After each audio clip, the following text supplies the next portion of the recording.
நம் தேவனாகிய இயேசு கிறிஸ்துவினால் உங்களுக்கு கிருபையும் சமாதானமும் சந்தோஷமும் உண்டாவதாக. இந்த வருடத்துடைய 8வது மாதத்திற்குள்ளார வந்திருக்கிறோம். இந்த மாதத்துக்கு சபைக்கு தேவன் வெளிப்படுத்தவிருக்கிற வார்த்தையானது கிருபையின் காலம், டைம் ஆஃப் கிரேஸ்.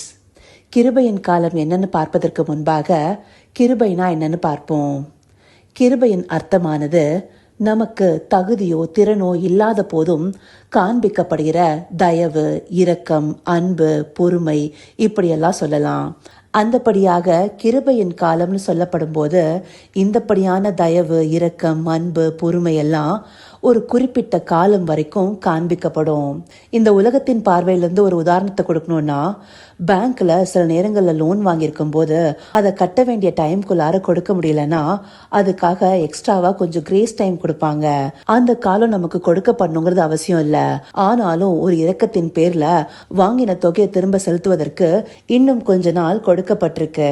அது போல குழந்தைங்க தப்பு செய்யும் போது வீட்லயோ ஸ்கூல்லயோ அவங்களுக்காக தயவு காண்பிக்கப்படும் இல்லையா, அவங்கள திருத்திக் கொள்வதற்கு ஒரு கால வரையறை கொடுக்கப்பட்டிருக்கும் இல்லையா. அப்படியாக இந்த உலகமே தயவும் இரக்கமும் காண்பிக்கிறதற்கு ஒரு காலத்தின் வரையறை வைத்திருக்கும் போது நம்மை படைத்த தேவன் நமக்கு கிருபையை காண்பிக்க ஒரு கால வரையறை வச்சிருக்கிறாரு. அந்த கால வரையறை இந்த 2025 வருஷமாக நமக்கு கிடைச்சிட்டு இருக்கு. இந்த 2025ங்கிறது எதை காண்பிக்குது? ஆண்டவராகிய இயேசு கிறிஸ்துவுக்கு பின் இருக்கிற காலங்களை காண்பிக்குது. அப்போ இந்த உலக சரித்திரமே நமக்கு தெளிவாக காண்பிக்குது கிருபையின் காலமானது ஆண்டவராகிய இயேசு கிறிஸ்துவுக்கு பிற்பாடு நமக்கு கொடுக்கப்பட்டது. அப்போ கிறிஸ்துவுக்கு முன்பாக கொடுக்கப்பட்ட காலம் என்னது? நியாயப்பிரமாணத்தின் காலம்னு சொல்லலாம். அந்தபடியாக நியாயப்பிரமாணத்தையும் கிருபையும் உள்ளடக்கிய ஒரு வசனத்தை முதலாவதாக பார்க்கலாம். ரோமர் 6வது அதிகாரம் 14வது வசனத்தை எடுத்துட்டோம்னா, நீங்கள் நியாயப்பிரமாணத்திற்கு கீழ்ப்பட்டிராமல் கிருபைக்கு கீழ்ப்பட்டிருக்கிறபடியால். இந்த வசனத்துல காலம்ன்ற வார்த்தையை உபயோகிக்கலனாலும் இப்போ நாம நியாயப்பிரமாணத்திற்கு கீழ்ப்பட்டிருக்கல, கிருபைக்கு கீழ்ப்பட்டிருக்கிறோம். ஏன்னா இது கிறிஸ்துவின் மூலமாக நமக்கு கிடைத்த கிருபையின் காலமாக இருக்கு. இந்த கிருபையானது யாருக்கு வைக்கப்பட்டிருக்கு அதையும் நாம ஒரு வசனத்தின் மூலமாகவே பார்க்கலாம். எபேசியர் 2வது அதிகாரம் 8வது வசனத்தை எடுத்துக்கொண்டோம்னா, கிருபையினாலே விசுவாசத்தை கொண்டு ரட்சிக்கப்பட்டீர்கள், இது உங்களால் உண்டானதல்ல, இது தேவனுடைய ஈவு. இந்த வசனம் தெளிவாக காண்பிக்குது கிருபையானது விசுவாசிக்கிறவர்களுக்காக கொடுக்கப்பட்டது. அப்போ சபைக்காகவே கிருபையின் காலம் முக்கியமாக கொடுக்கப்பட்டிருக்கு. தேவன் தம்முடைய கிருபைய எல்லாருக்காகவும் வைத்திருக்கிறாரு. ஆனா அந்த கிருபைக்குள்ளார வரவங்க யாரு? விசுவாசிக்கிறவங்க. யாரு விசுவாசிக்கிறவங்க? யோவான் 1 அதிகாரம் 12வது வசனம் தெளிவா சொல்லுது, அவருடைய நாமத்தின் மேல் விசுவாசம் உள்ளவர்களாய் அவரை ஏற்றுக்கொண்டவர்கள் எத்தனை பேர்களோ அத்தனை பேர்களும் தேவனுடைய பிள்ளைகளாகும்படி அவர்களுக்கு அதிகாரம் கொடுத்தார். இந்த வசனம் என்ன சொல்லுது? ஆண்டவராகிய இயேசு கிறிஸ்துவின் நாமத்தை விசுவாசிக்கிற எல்லாருமே தேவனுடைய பிள்ளைகளாகும்படி அதிகாரம் பெற்றிருக்கிறாங்க. அப்படியாக இந்த கிருபையின் காலத்துல நாம தேவனுடைய புத்திரராகிறதுக்கு தயவு பெற்றிருக்கிறோம்.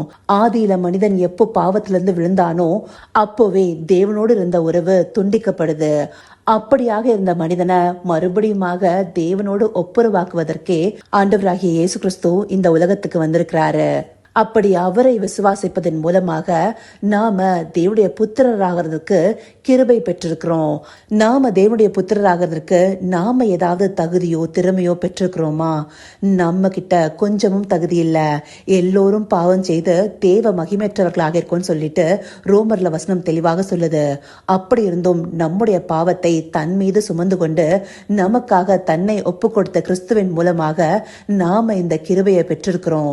நாம அடிக்கடி கேட்கிற யோவான் 3வது அதிகாரம் 16வது வசனத்துல, தேவன் தம்முடைய ஒரே பேரான குமாரனை விசுவாசிக்கிறவன் எவனோ அவன் கெட்டு போகாமல் நித்திய ஜீவனை அடையும்படிக்கு அவரை தந்தர்லி இவ்வளவாய் உலகத்தில் அன்பு கூர்ந்தார் என்ற வசனத்தை கேட்கும் போதெல்லாம் அந்த அன்பை பற்றி நம்மளுக்கு புரியறதில்ல. இந்த அன்பானது நமக்கு தகுதி இல்லாத போதும் கொடுக்கப்பட்டதாக இருக்கு. தேவன் தன்னுடைய ஒரே பேரான குமாரனை கொடுத்தது எதற்கு? பாவத்துல அழிந்து போகிற ஆத்மாவை மீட்டு கொண்டு நித்தியத்தில் சேர்ப்பதற்காகவே. நித்தியமாக யார் இருக்கிறா? தேவனே இருக்கிறாரு.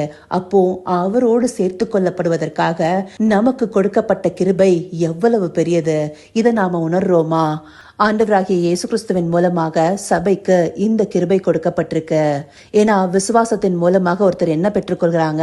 பரிசுத்த ஆவியானவரை. அந்தபடியாக பரிசுத்த ஆவியானவர் தங்கும் ஆலயமாக சபையாக மாற்றப்பட்டவர்களுக்கே இந்த கிருபை கொடுக்கப்பட்டிருக்கு. இந்த கிருபையின் காலத்துல இந்த விசுவாசத்தின் மூலமாக எத்தனை பேர் சத்தியத்திற்கு தூணும் ஆதாரமாக மாறுகிறாங்களோ அவர்களே அவருடைய வருகையில எடுத்துக்கொள்ளப்படுவதற்கு தகுதியுள்ளவர்களாக இருக்கிறாங்க. அப்படியாக சபை எடுத்துக்கொள்ளப்படும் போது இந்த கிருபையின் காலமானது முடிவடைகிறது. அதாவது நமக்கு கொடுக்கப்பட்ட கிரேஸ் டைம் முடியுது. இதை அறிந்து கொண்டு நாம இந்த காலத்தை எவ்வளவு துரிதமா பயன்படுத்தி கொள்ளணும்.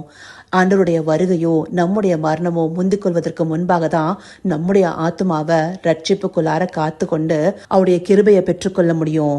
அந்த நேரத்தை நாம விரயம் செய்யலாமா? இந்த உலக காரியங்கள் நாம கிருபையின் காலத்துல இருக்கோங்கிறத மறுக்கடிச்சு நம்ம நடத்திட்டு இருக்கு. அப்படி இருக்கும்போது நாம் அதுல இருந்து விழுத்தெலும்பி உணர்வுள்ளவர்களாக மாறணும். அதற்காகவே இந்த வார்த்தைகள் நமக்கு காண்பிக்கப்பட்டிருக்கு. நமக்கு கொடுக்கப்பட்டிருக்க கிருபையின் காலத்துல நம்முடைய மீட்பை அசட்டை பண்ணக்கூடாது. தேவனுடைய சபையாக அவருக்குள்ளார மீட்கப்படணும். அதுவே தேவனுடைய விருப்பமா இருக்கு. இதை அறிந்து கொண்டு கிருபையின் காலத்தை பயன்படுத்திக் கொள்கிற நல்ல விசுவாசியாக இருக்க அவரை நோக்கி பார்ப்போமா? கர்த்தாவே, தேவாதி தேவனே, உமக்கே இந்த வேலை நன்றி செலுத்துகிறோம் ராஜா. அப்பா, உம்முடைய சபைக்கு கொடுக்கப்பட்டிருக்கிற கிருபைய பயன்படுத்தி கொள்கிறவர்களாக நாங்க ஒவ்வொருவரும் மாறின தகப்பனே. ஆம் ராஜா, கிருபையின் காலமானது உம்முடைய வருகையோடு முடிவடைகிறதுங்கிறத அறிந்து கொண்டு இருக்கிற காலத்தை பிரயோஜனப்படுத்திக் கொள்கிறவர்களாக நாங்க இருக்கணும் ராஜா. அப்படியாய் உம்முடைய வருகையில சபையாய் எடுத்துக்கொள்ளப்பட உம்மை நோக்கி பார்க்கிறோம். தேவரீர் எங்களை ஏற்று நடத்துங்க. அப்படியே நீங்க நடத்த போகிற கிருபைக்காய் நன்றி. சகலவித துதி மகிமை கனம் யாவும் ஒருவருக்கே செலுத்துகிறோம். இயேசு கிறிஸ்துவின் மூலமாய் வேண்டிக் கொள்கிறேன் பிதாவே. ஆமேன், ஆமேன்.